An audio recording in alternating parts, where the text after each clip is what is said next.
Hello बच्चों, question number 11 exercise 22A का है। एक्सरसाइज 22A का 11 number. One of the equal sides of N isosceles triangle, मतलब एक आइसोसेलेस ट्रायंगल है। आइसोसेलेस ट्रायंगल किसको बोलते हैं? जिसका दो साइड इक्वल होता हो। उसका एक साइड जो है, one of the equal sides, मतलब जो दोनों इक्वल साइड्स है उसमें से एक साइड जो है वो 13 सेंटीमीटर है and its perimeter is 50 centimetre, और उस ट्रायंगल का पेरीमीटर भी दिया हुआ है 50 centimetre. Find the area of the triangle, तो उसका एरिया निकालना है। सबसे पहले बता दे, एक पिक्चर ड्रॉ कर लेते हैं आइसोसेलेस ट्रायंगल का ABC। ठीक है, मान लेते हैं ये साइड और ये साइड इक्वल है। अब one of the isosceles triangle is 13 centimetre, one of the equal sides मान लेते हैं ये 13 सेंटीमीटर है, ये 13 है तो ये भी 13 ही होगा क्योंकि ये आइसोसेलेस ट्रायंगल है। अब इसका पेरीमीटर भी दिया हुआ है, given perimeter is equal to 50 centimetre. ठीक है, अब देखो ये तीसरा साइड तो हमें पता नहीं, एरिया निकालने के लिए तीनों साइड पता होना चाहिए। तीसरा साइड तो नहीं पता है, लेकिन तीसरा साइड नहीं देके पेरीमीटर दे दिया है। पेरीमीटर दिया है, इसका कुछ ना कुछ तो मतलब होगा ही। पेरीमीटर जब दे दिया है तो हम लोग इसको क्या लिख सकते हैं? पेरीमीटर मतलब क्या हुआ? AB plus AC plus BC, मतलब तीनों साइड को ऐड करना है, वही है ये 50 सेंटीमीटर जो दिया हुआ है। तीनों साइड को ऐड करके जो आएगा 50 सेंटीमीटर ही आएगा इस क्वेश्चन के अकॉर्डिंग। तो हम लोग यहाँ लिख देते हैं वही सेम चीज़। Given perimeter is equal to 50 centimetre, मतलब क्या दिया? दिस इम्प्लाइज क्या है? AB plus AC plus BC is equal to 50 दिया हुआ है क्वेश्चन में। पेरीमीटर दिया है मतलब तीनों साइड को जोड़ के जो आ रहा है वही 50 दिया है ना। अब AB जो दिया हुआ है 13 है, AC भी क्या है? 13 है, और BC हमें नहीं पता है। ठीक है, इज इक्वल टू 50। अब 13 13 26 plus BC is equal to 50। This implies BC is equal to 50 minus 26, इसको माइनस कर दो, 24 सेंटीमीटर। तो BC क्या आ गया? 24 सेंटीमीटर। ये भी पता चल गया BC 24 सेंटीमीटर। अब तीनों साइड पता चल गया मेरा। अब नॉर्मल एरिया जैसे निकालते हैं हेरोन्स फार्मूला से, वैसे ही निकाल लेंगे। उसके लिए सबसे पहले क्या निकालेंगे? Perimeter. S is equal to semi perimeter.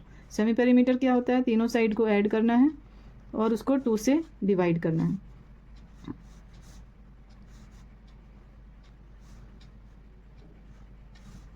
Fifty हो जाएगा, 50/2 इज इक्वल टू 25 सेंटीमीटर। ठीक है, सेमी पेरीमीटर निकल गया।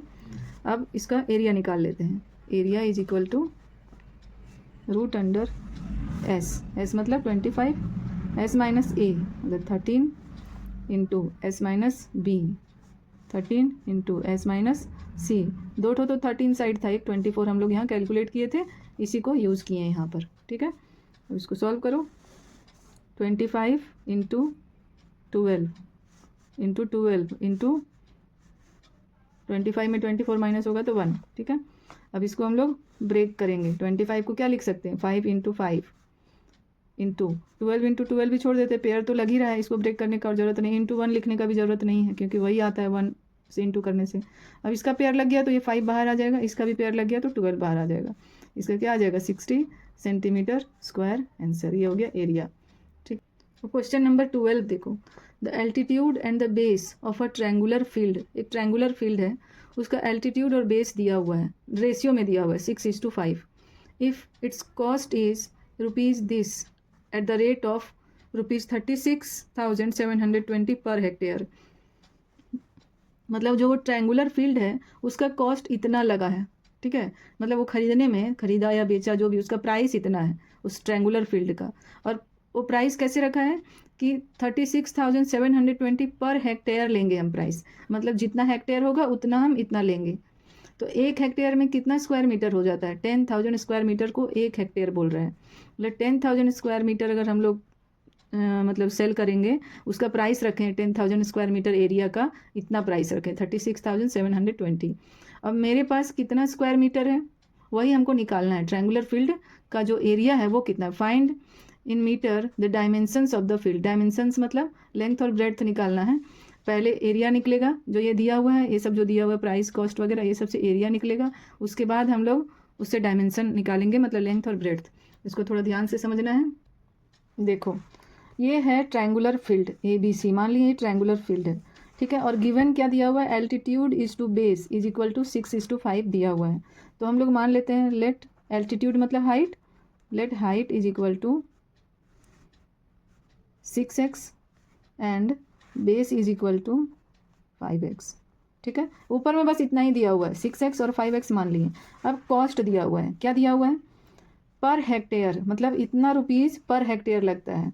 तो हम लोग क्या लिखते हैं, कॉस्ट ऑफ 1 हेक्टेयर गिवन, ये दिया हुआ है कॉस्ट ऑफ 1 हेक्टेयर, 1 हेक्टेयर का कॉस्ट लग रहा है रुपीज़ 36,720, इतना रुपीज़ लग रहा है। ठीक है, अब 1 हेक्टेयर कितना होता है, यहाँ तो रेक्टेंगुलर फील्ड, ट्रायंगुलर फील्ड है ना, ट्रायंगुलर फील्ड है, और यहाँ पर सब किस में दिया हुआ, मीटर में, मीटर में फाइंड करने बोला गया है। तो ये हेक्टेयर हमें नहीं पता, हमको स्क्वायर मीटर या स्क्वायर सेंटीमीटर ये सब हमें पता होता है, हेक्टेयर नहीं पता है। तो 1 हेक्टेयर होता कितना है मीटर में, यहाँ देखो क्वेश्चन में दिया हुआ 10,000 स्क्वायर मीटर, मतलब 1 हेक्टेयर को हम लिख सकते हैं this implies cost of 10,000 square metre, ऐसे लिख सकते हैं।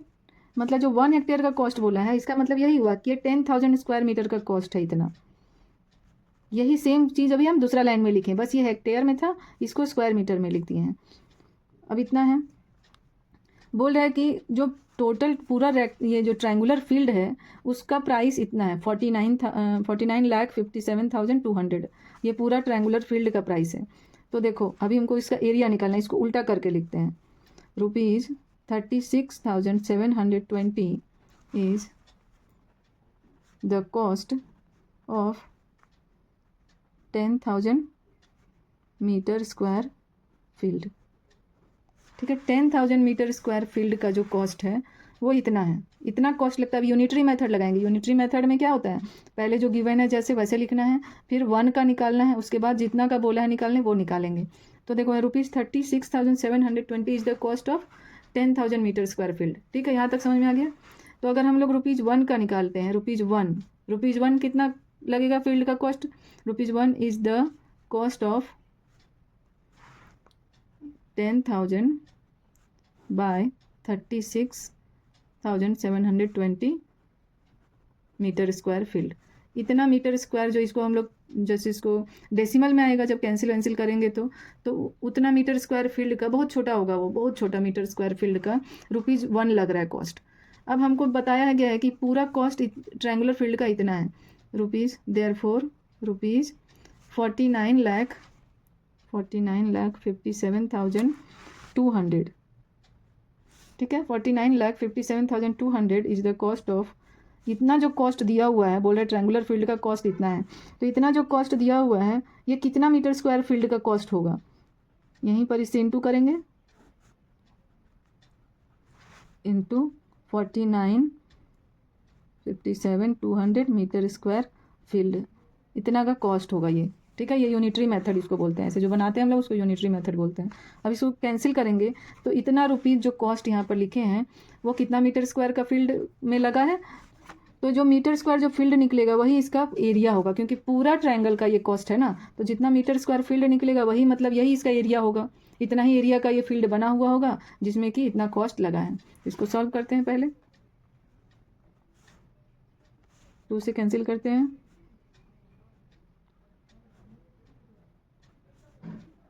इसको 2 से कैंसिल करो, देखो यहाँ पे 2 से कैंसिल किए हैं, सिर्फ 2 का टेबल से ही कैंसिल किए हैं, 2 से किए यहाँ फिर 2 से ही किए, तो यहाँ नीचे आया 459 और यहाँ आया है 61,965। अब इसको डिवाइड करेंगे, 459 से इसको डिवाइड कर देंगे तो मेरा आएगा 135। ठीक है, यहाँ 10,000 पहले से है तो 10,000 इसको लिख लेते हैं, इंटू इसको जब हम लोग डिवाइड करेंगे तो 135 मीटर स्क्वायर आएगा। अब इसको हम लोग इंटू कर देते हैं, 135 और यहाँ पर 4 जीरो है तो 4 जीरो इसके साथ लग जाएगा, मीटर स्क्वायर फील्ड। मतलब समझ में आया कुछ, इतना रुपीज़ कॉस्ट जो है वो इतना मीटर स्क्वायर फील्ड में लगा होगा प्राइस, मतलब एरिया इसका ये होगा। कॉस्ट से हम लोग एरिया निकाले हैं। ठीक है, अब एरिया निकल गया तो फॉर्मूला लगाते हैं। Now area is equal to 1,354 metre square, ये एरिया हो गया। अच्छा, अब एरिया का फॉर्मूला क्या होता है, half into base into height. तो बेस देखो, बेस मेरा 5x था और हाइट 6x है। ठीक है, बेस और हाइट जब पता है तो हम लोग क्या करते हैं, यहाँ बैठा देते हैं 5x into 6x is equal to 13540। अब यहाँ 2 से ये कैंसिल हो जाएगा, 2 3 जा 6, ये हो गया 15 x square is equal to 135,234। अब हम लोग एक्स स्क्वायर का वैल्यू निकालते हैं, 13540 बाय 15। इसको कट करो, 15 5 से 5 3 जा 15, यहाँ भी कट हो जाएगा, 5 2 जा 10, 5 7 जा 35 और 4 0, फिर 3 से 3 9 जा 27 और 4 0। ठीक, एक्स स्क्वायर का वैल्यू क्या आया, x square is equal to 990,000। अब एक्स का वैल्यू निकालना है, ये तो एक्स स्क्वायर का है, एक्स का वैल्यू निकालने के लिए इधर क्या हो जाएगा, रूट चढ़ेगा, रूट आ गया। अब इसको हम लोग क्या लिख सकते हैं, 9 को तो लिख सकते हैं 3 इंटू 3, तो यहाँ 3 लिखें, और 4 0 है, 2 0 इसके साथ ले लेते हैं और 2 0 इसके साथ ले लेते हैं। देखो 3 3 जा 9 और 4 0 इंटू हो क्या आ जाएगा, सेम चीज़, मतलब 300 इंटू 300 इज इक्वल टू 90,000 होता है। अब यहाँ पेयर लग गया तो 300 बाहर आ गया, 300 मीटर। ये क्या निकला, एक्स का वैल्यू निकला है, ये एक्स का वैल्यू निकला है। अब एक्स का वैल्यू निकल गया है तो इसका हम लोग क्या निकाल सकते हैं, बेस और हाइट निकाल सकते हैं। ठीक है, एक्स का वैल्यू निकल गया तो एक्स का वैल्यू बैठाओ, therefore base is equal to 5 into 300 is equal to 1500 metre, और height is equal to 6 into 300 is equal to 1800 metre. यही हो गया रिक्वायर्ड आंसर।